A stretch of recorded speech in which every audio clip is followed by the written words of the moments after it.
Hey everybody, welcome to the discussion section lecture for week 8. In this particular lecture, we're going to focus on the fiscal policy debate, or the end of chapter 11 and beginning of chapter 12 with regards to what the Keynesians believe should be done to pull us out of a recession versus why the classical and new classical economists believe that it won't work. So with that in mind, let's go ahead and review the end of chapter 11 and talk about the Keynesian view of fiscal policy. So remember, Keynesians believe that when you use expansionary fiscal policy, it should be to stimulate the economy out of a recession, and that involves either increasing government spending and or reducing those tax rates, right? So you either increase government spending, you cut taxes, or you do both at the same time. And again, the idea is that if the economy is in a recession, it's not going to pull itself out of a recession because those prices and wages are sticky. Right, and again, people might not respond to economic calculation in such a way to spend more, even if prices or interest rates went down. And so as a result, the economy needs to be pulled out of recession using that expansionary fiscal policy. Again, by the government spending more money or giving people more money and cutting taxes so that people have more of their own money to spend, then you're going to stimulate aggregate demand and pull the economy out of that recession. Right. Unfortunately, a side effect of this expansionary fiscal policy, where you are increasing spending at the same time and that you are taking in less tax revenue, is that you're going to be increasing the size of the budget deficit or debt. Right. With that in mind, restrictive fiscal policy is the exact opposite. It's decreasing government spending and or raising taxes, and this is designed to calm the economy down from an expansion. So if the economy is heating up too quickly, which could lead to inflation or a future collapse, then you might want to kind of calm the economy down. And one way you can do that is by cutting government expenditures and or raising those tax rates. Again, by cutting government spending, you're giving people less money to spend, and by raising taxes, you're taking more of their money away from them. Doing those things could slow the economy down. So this is designed to bring the economy down from an expansion by decreasing aggregate demand. However, the side effect of this is that it will reduce the size of the budget deficit or even lead to a budget surplus. So the idea behind the Keynesian view of things is that you want to use countercyclical policy rather than focusing on balancing the budget every year. And by countercyclical policy, we mean a policy that moves the economy in the opposite direction from the forces of the business cycle.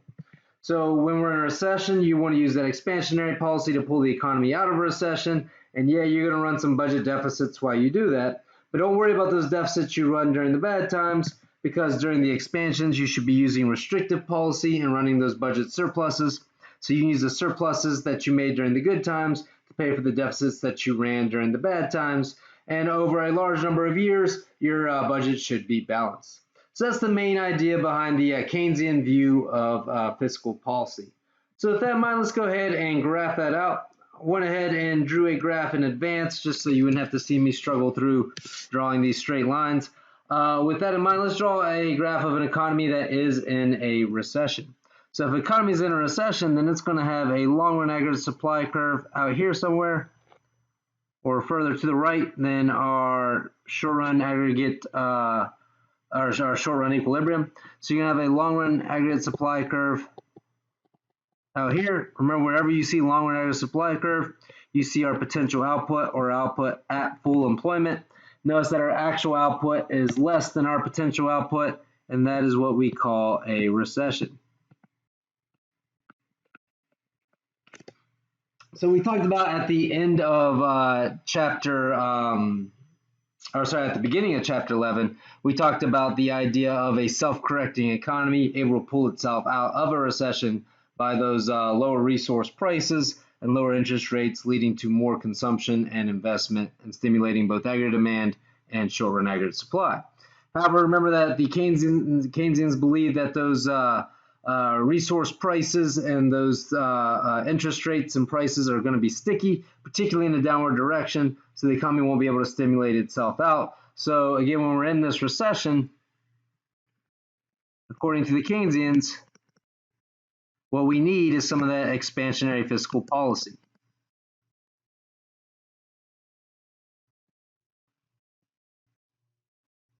Remember that expansionary fiscal policy is government spending going up and taxes going down.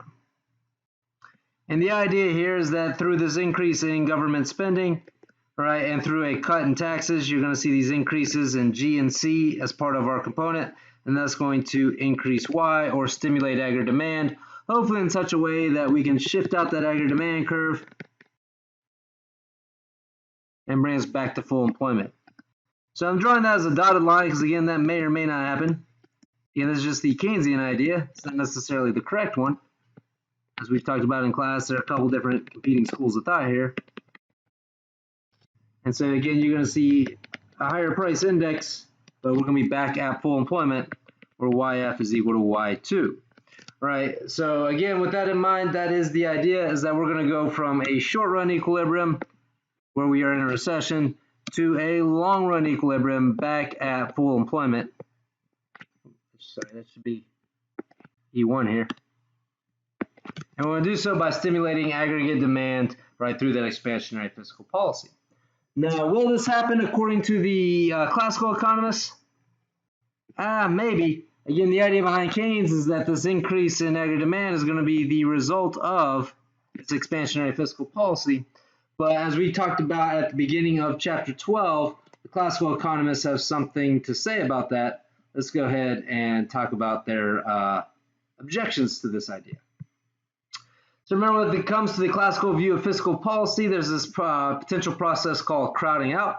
And crowding out is the idea that there's going to be a reduction in private spending due to higher interest rates generated by budget deficits that are financed through that government borrowing. So remember, it's kind of a step-by-step process. So first step is that the economy is in a recession. And so according to the Keynesians, that's when you need that expansionary fiscal policy. Or again, that's that idea that our government's going to spend more and take in less in taxes to pull us out of that recession. Now, as we've talked about before, that expansionary fiscal policy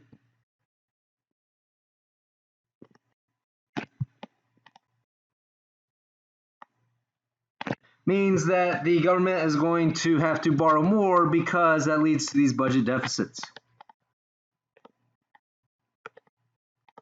So the size of the budget deficit is going to have to go up, and that means that our government's going to have to borrow more. Right.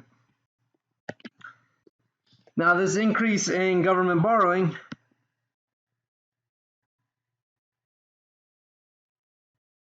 so in other words, government borrowing going up is going to cause the demand for loanable funds to go up.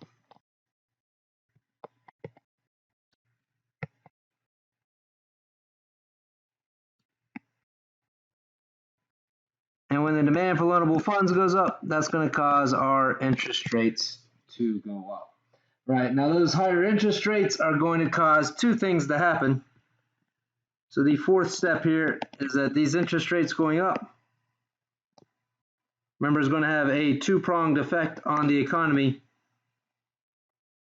First of which is it is going to cause consumption to go down because people are going to choose to put more money in the bank at those to capture those higher interest rates rather than go out there and spend that money.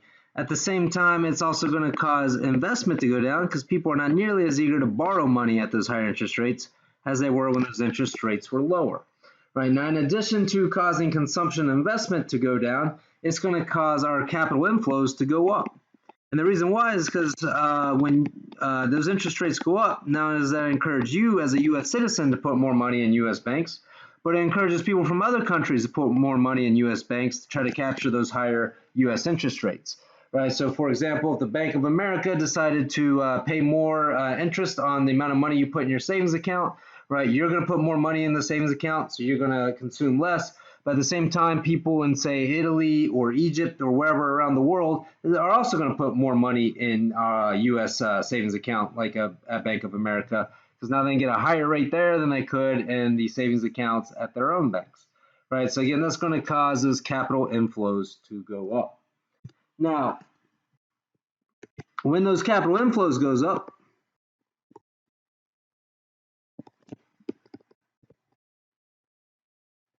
That's going to cause that supply of foreign currency to shift to the right, which is going to cause the dollar to appreciate. So this is going to cause the US dollar to appreciate. And when the US dollar appreciates, then that's going to cause our net exports to go down. So our net exports are equal to exports minus imports. So if the dollar appreciates here, then that means that people from other countries are going to have a harder time buying those U.S. exports, right? So people over in, say, Italy aren't going to be able to buy as many American goods when their euros can't buy as many U.S. dollars. So our exports are going to go down. At the same time, the people in the United States now have a dollar that can afford to buy more things from other countries. So the dollar will go further in Europe, be able to buy more euros. So imports are going to go up. So that's going to cause our net exports to go down. Right. So will this stimulate the economy? Well, let's take a look at that graph that we looked at earlier. Right. So yeah, we're going to use this expansionary fiscal policy and increase government spending and lower taxes so that people have more money to spend. That means the government's going to have to borrow more, which is going to raise interest rates. And when interest rates go up, consumption goes down, investment goes down, and net exports go down. So that's going to at least partially offset that increase in Y, right? Meaning that that aggregate demand curve might not shift to the right nearly as much as the Keynesians think it will. Right. In fact, it might not shift to the right at all. It could, in fact, shift to the left if this crowding out effect is strong enough. Right. So that's the classical rebuttal as to why this Keynesian view of fiscal policy, in terms of using expansionary fiscal policy to pull us out of a recession, might not work out as well as we thought. Right. So again, keep in mind the steps by which this happens. If you want a more graphical explanation of those steps, then check out that first part of Chapter 12, or that first lecture video in Chapter 12. Where we go over why those interest rates go up and why the dollar appreciates by looking at both the loanable funds market and the foreign exchange market, respectively. But I don't want to confuse too many people with those graphs in this discussion section since I already go over it there. And then the final school of thought that we talked about in our Chapter 12 class there is the new classical view of fiscal policy. This is a group of economists who also believe that the economy will not be able to be stimulated out of a recession due to expansionary fiscal policy, but for a different reason. Right, so they believe that any tax reduction that is financed with government debt will exert no effect on aggregate demand because people will know that higher future taxes are coming. And what we mean by that is that any stimulus check that the government gives people, they're just going to stick right back into the bank, and in doing so, it's not going to exert any effect on the economy at all. Right, so we explored that one in class with the loanable funds market. So we'll go ahead and go through that again here just to make sure you understand it. Right. So again, the idea is that this increase in government spending at the same time that we have lower taxes means that the government's going to have to borrow more money. So it's going to increase the demand for loanable funds. So call that DI2. Right. And so the demand for loanable funds is now higher, but at the same time, any stimulus check the government sends to individuals, they know that these higher future taxes are coming to pay for these budget deficits that are being incurred right now, and they don't want to be caught owing a lot of money and not having it, right? Particularly during a recession. So they're going to just take that stimulus check and put it right in the bank. So our supply of savings is also going to go up to the point where it's not going to have any effect on the interest rate at all. So it's not going to crowd out like the classical economists say it will, because the interest rates aren't going to go up. But at the same time, it's not necessarily going to stimulate the economy either, because people aren't going to be spending this money, right? So again, going back to this original graph, right, you're not going to have any increase in aggregate demand here. So according to both the classical and the new classical economists, right, this aggregate demand will not increase, at least not nearly as much as the Keynesians say it will. And this discretionary fiscal policy, particularly this expansionary fiscal policy, is not going to pull us out of a recession and could just lead to more debt and maybe some more money stuck in banks, right? All right, so with that in mind, that is the kind of fiscal policy debate summed up between the three schools of thought. The Keynesians, which say, yeah, we need to use expansionary fiscal policy to pull us out of a recession. The classical economists who say it won't work because of crowding out, and make sure you know how that crowding out process works. And then the new classical economists who say it won't work because of the Ricardian equivalence. That is it for the discussion section for this particular week, right? So once you feel comfortable with those three schools of thought and how they differ in terms of what's going to happen as a result of expansionary fiscal policy, then go ahead and complete the discussion session assignment on iLearn for this week. And as always, just let me know if you have any questions by shooting me an email or come visit me in those Zoom office hours. So just let me know if you need anything, and take care.